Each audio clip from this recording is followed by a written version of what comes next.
प्रश्न संख्या 1, रिक्त स्थानों को उचित चिन्हों से भरें।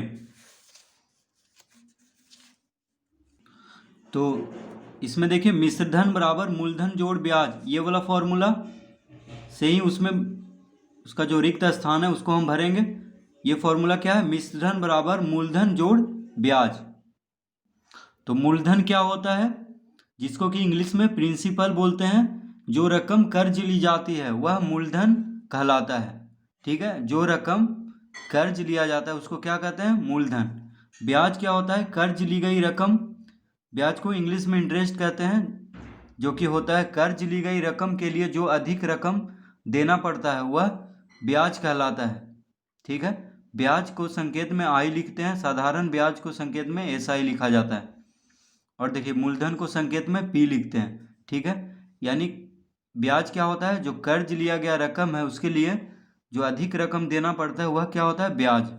देखिए मिश्रधन क्या होता है? इसको इंग्लिश में अमाउंट बोलते हैं। मूलधन तथा ब्याज की रकम को मिला देने से जो रकम प्राप्त होता है वह मिश्रधन कहलाता है। मिश्रधन को संकेत में ये लिखते हैं। तो मिश्रधन क्या हुआ? मूलधन और ब्याज को जोड़ देंगे तो वह क्या बन जाएगा? मिश्रधन। तो इसमें देखिए पहला में हम भरेंगे मिश्रधन बराबर क्या होता है? मूलधन जोड़ मिश्रधन कैसे निकलता है? मिश्रधन बराबर होता है मूलधन जोड़ ब्याज। तो यहाँ पे प्लस का चिन्ह देंगे रिक्त स्थान में। अब देखिए ब्याज कैसे निकलेगा? तो ब्याज बराबर, तो ब्याज कैसे निकलेगा? मिश्रधन से अगर मूलधन को घटा दें तो यहाँ पे घटाव का चिन्ह देंगे, क्योंकि मिश्रधन में से मूलधन को घटा दें तो ब्याज निकल जाएगा। ठीक है, अब देखिए मूलधन बराबर मिश्रधन। अब मूलधन कैसे निकलेगा? तो मिश्रधन में से ब्याज को घटा देंगे तो क्या निकल जाएगा? मूलधन। देखिए मिश्रधन बराबर होता है मूलधन जोड़ ब्याज। तो ब्याज निकालने के लिए मिश्रधन से मूलधन को घटाना होगा। उसी तरह मूलधन निकालने के लिए मिश्रधन से ब्याज को घटाना होगा। ठीक है, तो पहला में जोड़ का चिन्ह, दूसरा में घटाव का चिन्ह, तीसरा में भी घटाव का चिन्ह। अब देखिए इसको हम भर लेते हैं। दूसरा प्रश्न संख्या दूसरा, रिक्त स्थानों को भरें। तो पहला में देखिए, पहला ये कॉलम है, पहला में मूलधन 200 रुपया, ब्याज 40 रुपया। तो मिश्रधन कितना हो जाएगा? देखिए दोनों को जोड़ देंगे यानी 240 रुपया। ठीक है, 240 रुपया। तो मूलधन 200 रुपया, ब्याज 40 रुपया, मिश्रधन कितना हो गया? 240। दोनों को जोड़ देंगे। मिश्रधन दोनों को मिल करके ही बोला जाता है, यानी मूलधन जोड़ ब्याज बराबर मिश्रधन। ठीक है, अब यहाँ पे देखिए मूलधन कितना है? 1625, दूसरा में 1625, ब्याज है 320। तो मिश्रधन कितना हो जाएगा? जोड़ देंगे तो देखिए 5 5 हो गया, 2 2 4, 6 3 9, यानी 1945 रुपया हो जाएगा।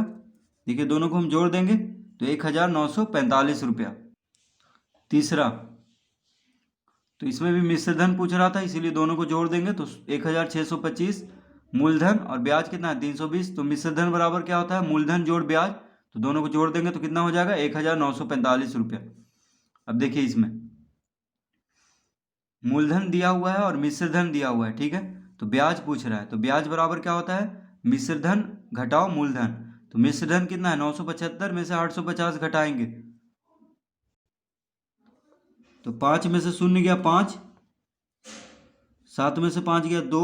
देखिए इससे घटा रहे हैं, मिश्रधन से मूलधन को घटा रहे हैं। तो 5 में से शून्य 5, 7 में से 5 गया 2, 9 में से 8 गया 1, यानी 125 रुपया। ठीक है, देखिए यहाँ पे रुपया लिख देंगे 125 रुपया। अब चौथा में मिश्रधन कितना है? 1707, ब्याज है 210। तो मूलधन तो घटा देंगे, मिश्रधन से ब्याज को घटा देंगे तो 7 में से शून्य गया 7, यहाँ पे 7 लिखेंगे। ठीक है, 10 में से 1 गया 9, तो यहाँ पे कितना लिखेंगे? देखिए ये शून्य है तो 10 में से 1 जाएगा तो 9। अब ये हो गया, देखिए 6 में से 2 गया 4 और 1 हो गया, यानी 1497 रुपया क्या आ गया? तो 1497 रुपया हो गया क्या? मूलधन। ठीक है, पांचवा में देखिए दिया हुआ है मिश्रधन 1815 रुपया और ब्याज कितना है 328 रुपया, ठीक है। तो मूलधन निकालना है, तो मूलधन बराबर क्या होता है, मिश्र धन घटाओ ब्याज। तो घटा देंगे, 15 में से हट गया 7। अभी ये देखिए शून्य हो गया, तो 10 में से 2 गया 8। अब देखिए ये हो गया 7, तो 7 में से 3 गया 4 और 1, यानी 1487 रुपये। तो 1487 रुपया क्या हो गया, मूलधन, ठीक है। तो बस जब मिश्रधन निकालना हो तभी मूलधन को ब्याज से जोड़ेंगे, और अगर मिश्रधन दिया हो और ब्याज निकालना हो तो मूलधन से घटा देंगे, या अगर मिश्रधन दिया हो, ब्याज दिया हो, मूलधन निकालना हो तो मिश्रधन में से ब्याज को घटा देंगे, ठीक है। अब देखिए प्रश्न तीसरा, 13,200 रुपया पर 2 पैसे प्रति रुपया प्रति मास की दर से 2 मास का साधारण ब्याज होगा। तो साधारण ब्याज का फॉर्मूला होता है मूलधन गुना दर गुना समय बटा 100, ठीक है। तो देखिए मूलधन तो हम समझ गए हैं। अब देखिए समय क्या होता है, जितने अवधि के लिए कोई रकम उधार ली जाती है उस अवधि को समय अंतराल टाइम पीरियड कहते हैं। यानी जितना समय के लिए कोई रकम उधार ली जाती है उसको क्या कहेंगे, टाइम पीरियड, यानी समय अंतराल। तो प्रश्न तीसरा का ये कह रहा है 13,200 रुपया पर 2 पैसे प्रति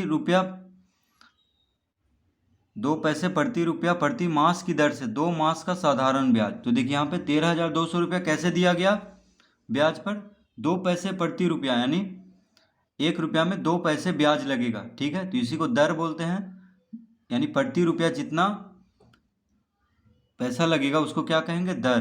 तो 2 पैसे प्रति रुपया, यानी 1 रुपया में 2 पैसे की दर से दिया गया इसको। तो 13,200 में यानी हर 1 रुपया में कितना लग रहा है, 2 पैसे, ठीक है। 2 मास का साधारण ब्याज यानी 2 महीना का कितना होगा, तो प्रति मास दिया गया है 2 पैसे प्रति रुपया प्रति मास, यानी प्रति महीना। तो 2 मास का पूछ रहा है, तो इसको हम कैसे निकालेंगे। तो तीसरा का देखिए प्रश्न तीसरा का ये क्या दिया हुआ है, मूलधन कितना दिया हुआ है, मूलधन बराबर 13,200 रुपया। मूलधन कितना दिया हुआ है, 13,200 रुपया, ठीक है। और दर, तो दर कितना दिया हुआ है, देखिए दर बराबर है 2%। 2 पैसे प्रति रुपया प्रति मास है, तो ये कितना है, दर बराबर है 2%, ठीक है। 2 पैसे प्रति रुपया प्रति मास हो गया, तो दर 2%। और समय देखिए दिया हुआ है कितना, 2 मास। तो देखिए समय कितना हो गया,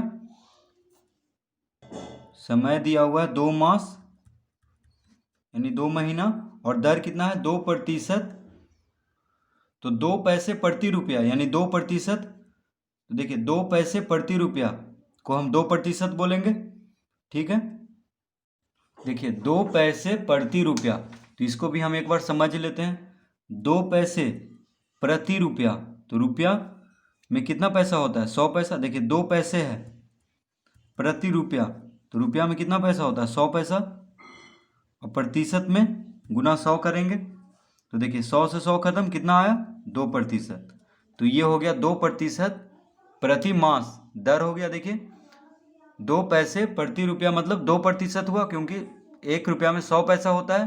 तो देखिए 2/100 गुना 100 कर देंगे 100, तो ये तो हो गया पैसा, 100 पैसा होता है इसीलिए, और 100 से गुना करेंगे प्रतिशत में बदलने के लिए। तो 100 से 100 खत्म, कितना आया, 100 से 100 खत्म हो गया, तो 2%। तो दर कितना हो गया, देखिए 2% प्रति मास, ठीक है। और समय है 2 मास, तो देखिए दर दिया हुआ है प्रति मास, यानी 1 महीना में 2% का ब्याज लग रहा है, ये दर लग रहा है, ठीक है। समय दिया हुआ है 2 मास, तो हमसे पूछ रहा है कि 2 महीना में उसका साधारण ब्याज यानी ब्याज कितना होगा। तो देखिए साधारण ब्याज बराबर क्या होता है, साधारण ब्याज बराबर होता है मूलधन, साधारण ब्याज, देखिए ये ज है, ठीक है। साधारण ब्याज बराबर मूलधन गुना दर गुना समय, और दर प्रतिशत में होता है इसलिए बटा 100 होता है। देखिए बटा 100 क्यों होता है, क्योंकि दर प्रतिशत में होता है हमेशा। तो प्रतिशत हटा करके, प्रतिशत को जब हटाते हैं तो बटा में 100 लिखते हैं, इसीलिए बटा में 100 दिया रहता है, ठीक है। तो मूलधन गुना दर गुना समय, या इसको इस तरह बोल सकते हैं मूलधन गुना दर प्रतिशत गुना समय। तो प्रतिशत देखिए यहाँ पे नहीं है इसलिए बटा में 100 लिखा हुआ है, ठीक है। तो ये फॉर्मूला हमेशा याद रखना है, साधारण ब्याज बराबर मूलधन गुना दर गुना समय बटा 100। तो देखिए मूलधन कितना है 13,200, दर कितना है 2, समय कितना है 2, ठीक है। देखिए मूलधन 13,200, दर 2% यानी 2 लिखेंगे, क्योंकि प्रतिशत हटा के ही 100 लिखा हुआ है यहाँ बटा में, बटा 100। अब इसको काटेंगे, देखिए 2 शून्य से 2 शून्य कट जाएगा, तो 132 गुना 4 कितना हो जाएगा, देखिए 132 गुना 4, तो 4 दूना 8, देखिए ये 2 दूना 4 हो गया, तो 4 से 132 को गुना करेंगे, तो 4 दूना 8, 4 तिया 12, हाथ में रहा 1, 4 गुना 1 4, 5, यानी 528 रुपया। तो साधारण ब्याज आ चुका है कितना 528 रुपया। तो 13,200 रुपया का 2% प्रति महीना दर पे 2 महीना में कितना उसको देना पड़ेगा ब्याज 528 रुपया, ठीक है। अगर मिश्र धन पूछता तो देखिए बस क्या करते हम मूलधन को और ब्याज को जोड़ देते, तो मिश्र धन मतलब कुल उसको देना होगा, क्योंकि लौटाना भी तो होगा। मान लीजिए जैसे 13,200 कोई कर्ज लिया है, ठीक है, तो उसको 528 रुपया तो सूद हो गया सिर्फ, तो दोनों मिला करके ना देगा, कि थोड़ी सिर्फ सूद देगा, क्योंकि अगर उसको लौटाएगा तो ये भी देना होगा मूलधन भी, मूलधन के साथ साथ ब्याज भी 2 महीना बाद। तो मिश्र धन उसी को बोलते हैं, मूलधन और ब्याज को जोड़ करके पूरा पैसा को मिश्र धन बोलते हैं, ठीक है।